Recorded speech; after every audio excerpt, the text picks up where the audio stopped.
Hey guys, it's Miss Geyer. I'm here to give you a tour of our garden. If you want to check out to see what we are growing, even while we're not at school. Here we have our tulips for cutting that we were going to deliver to teachers.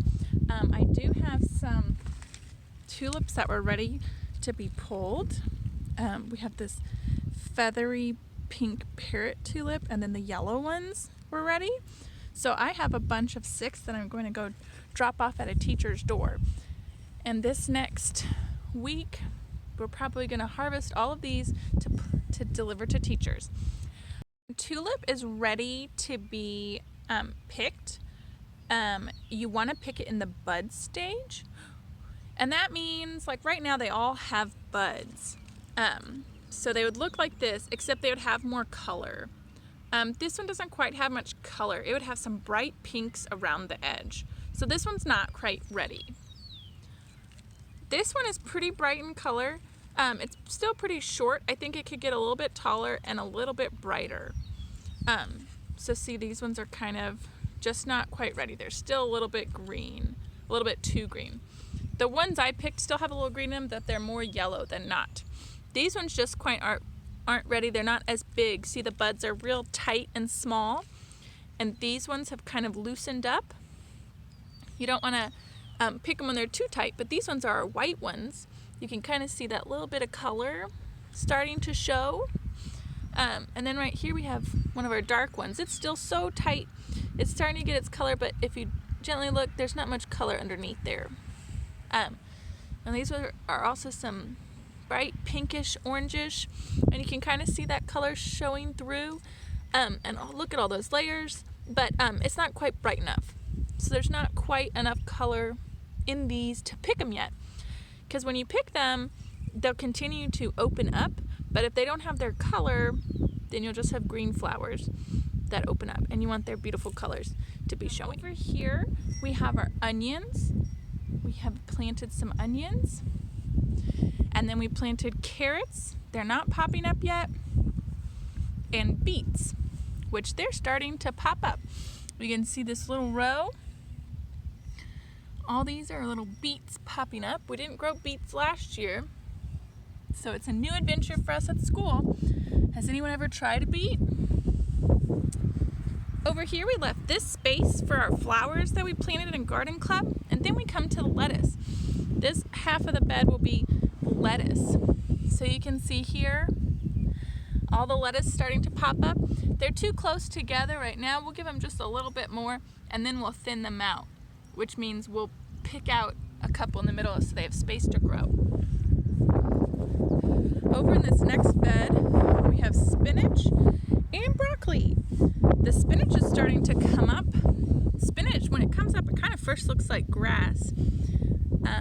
So its first leaves are long blades, and then the rest of them look like spinach, which are more like ovals or circular. So we have a row here, row there. You can start to see them coming up all the way this whole half a bed, or kind of 3/4 of a bed. 2/3 would be spinach, and then we have broccoli over here. We have 9 broccoli plants. They survived our freeze.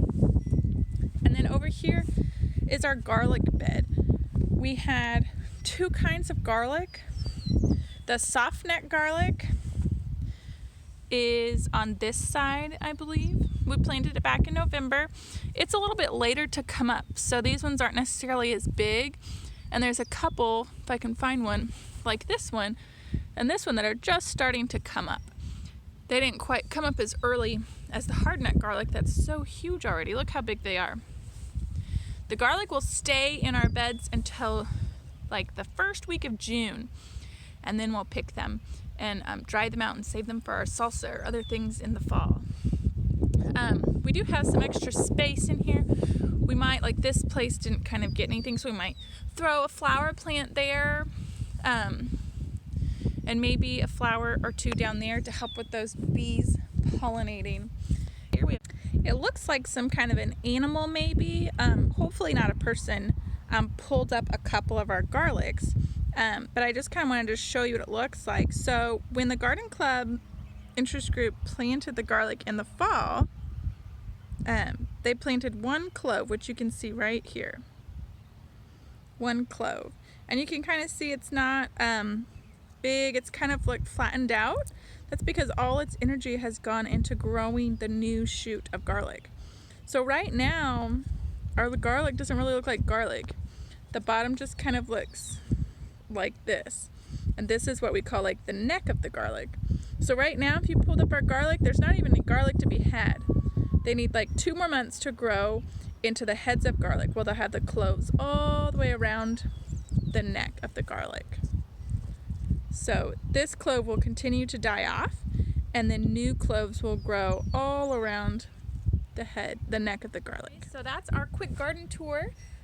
We're still trying to have our garden growing, and if we get to come back in May, we'll have a garden full of spring vegetables to enjoy in class. And Nurse Stacy and Ms. Hogan are helping to take care of the garden. They live right next door, and they're walking distance. They can walk, water the garden, pull weeds for us, all while keeping their distance and not having contact with anyone.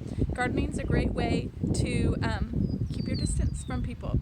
Anyways, stay tuned for the garden newsletter. You can check out some more things on what maybe you could be doing at home if you want to be gardening right now. Bye!